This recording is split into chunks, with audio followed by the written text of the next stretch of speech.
Hello दोस्तों, आज की वीडियो में जानेंगे अलाउद्दीन खिलजी के बारे में। ऐसा भी माना जाता है अलाउद्दीन खिलजी करता था अपने गुलाम से बेपनाह मोहब्बत। नौजवान और बिना दाढ़ी वाले मर्द थे उसकी कमजोरी। इस वीडियो में ये भी जानेंगे मलिक काफिर कौन था।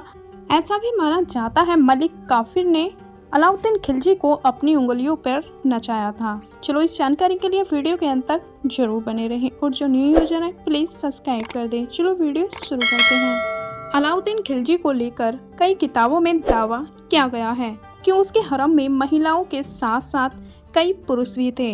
इतिहासकारों की माने तो उसके हरम में करीब 70,000 आदमी, औरतें और बच्चे शामिल थे। इतिहास में यह भी दावा किया गया है कि नौजवान और बिना दाढ़ी वाले मर्द थे। चित्तौड़गढ़ की रानी पद्मावती को लेकर अलग अलग इतिहासकार अलग अलग बातें कहते हैं। कोई कहता है पद्मावती नाम की कोई रानी थी ही नहीं, तो कोई कहता है कि ये केवल मोरी कल्पना है। हालांकि पद्मावती का जिक्र मशहूर कवि मलिक मोहम्मद जायसी की किताब पद्मावत में जरूर मिलता है, लेकिन अलाउद्दीन खिलजी की एक प्रेम कहानी ऐसी है जिसे लेकर इतिहासकारों को कोई शक नहीं है। ये कहानी खिलजी के एक गुलाम मलिक काफूर किन्नर से प्यार की है, जिसका जिक्र दिल्ली सल्तनत के उस दौर के प्रमुख विचारक और लेखक जयाउद्दीन वर्नी ने लिखा है कि फिरोज शाही में खिलजी और काफूर के प्यार का खुला जिक्र है। 1296 ईस्वी में अपने चाचा को मारकर दिल्ली सल्तनत का दूसरा सुल्तान बनने वाले अलाउद्दीन खिलजी के बारे में इतिहास की किताबों में दर्ज है। अय्याज खिलजी और मलिक काफूर के बीच के रिश्ते का सच इस दौर में आधे से ज्यादा हिंदुस्तान पर खिलजी का शासन था। उसी दौर में मलिक काफूर नाम का एक किन्नर खिलजी का सबसे खासम खास हुआ करता था। माना जाता है कि मलिक काफूर को खिलजी के सिपा सलार नुसरत खान ने 1297 में गुजरात फतेह के बाद 1000 दिनार में खरीदा था, इसलिए काफूर का नाम 1000 दिनार भी था। चलो दोस्तों, अब जान लेते हैं कौन था मलिक काफूर।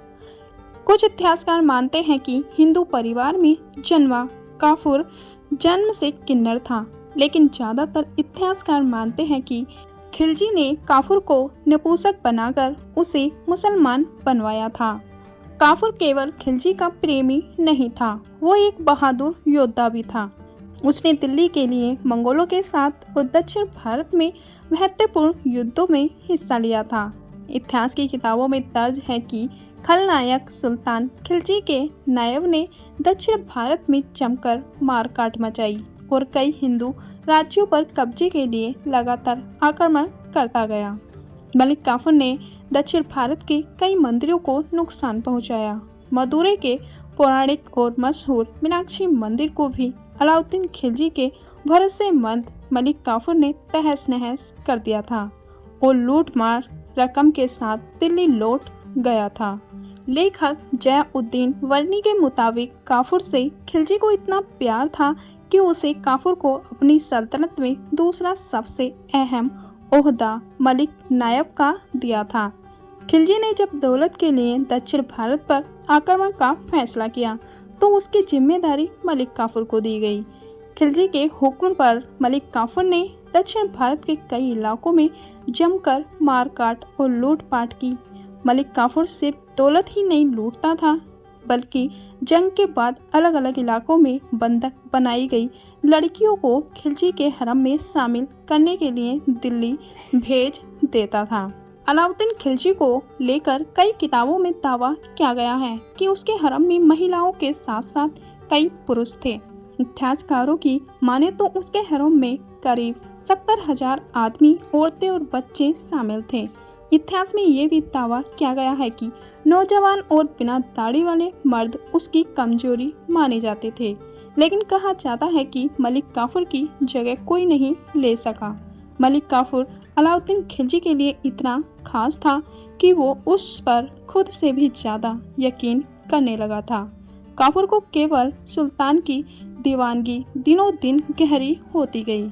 इतिहास में दर्ज है कि अलाउद्दीन खिलजी के आखिरी 4-5 वर्षों में मलिक काफूर निरंकुश हो गया था। अंतिम वर्षों में खिलजी की याददाश्त कम होती गई और सल्तनत का असर सुल्तान मलिक काफूर बन गया था। सुल्तान की मर्जी से उसने अलाउद्दीन खिलजी के बेटों को या तो अंधा बना दिया था या जेल की सलाखों में डाल दिया। चलो दोस्तों, अब जान लेते हैं क्या खिलजी और काफूर के बीच नाजायज रिश्ते थे और यही रिश्ते दोनों के बीच बुनियाद थे। जो भी हो, इतना तो तय था कि मलिक काफूर ने अलाउद्दीन खिलजी को अपनी उंगलियों पर नचाया और आखिरकार 1316 ईस्वी में बीमार खिलजी ने दिल्ली में दम तोड़ दिया और इस तरह एक खलनायक का अंत हुआ। संजय लीला भंसाली की फिल्म पद्मावती को लेकर आज पूरे देश में घमासान मचा हुआ है। 700 साल पहले मर चुके अलाउद्दीन खिलजी की अचानक से सियासत में एंट्री हो गई है और उसके नाम पर राजनीति होने लगी है। राजपूत समाज विरोध प्रदर्शन कर रहा है। हर तरफ खिलजी को खलनायक बताया जा रहा है और इसकी वजह है फिल्म पद्मावती, जो चित्तौड़गढ़ की महारानी पद्मावती की कहानी बताई जा रही है। दोस्तों, आपको ये वीडियो कैसी लगी प्लीज़ कमेंट बॉक्स में जरूर बताना और ऐसी ही ऐतिहासिक वीडियो देखने के लिए हमारे चैनल को सब्सक्राइब करना ना भूलें। चलो मिलते हैं नेक्स्ट वीडियो में, जब तक के लिए अपना ख्याल रखना।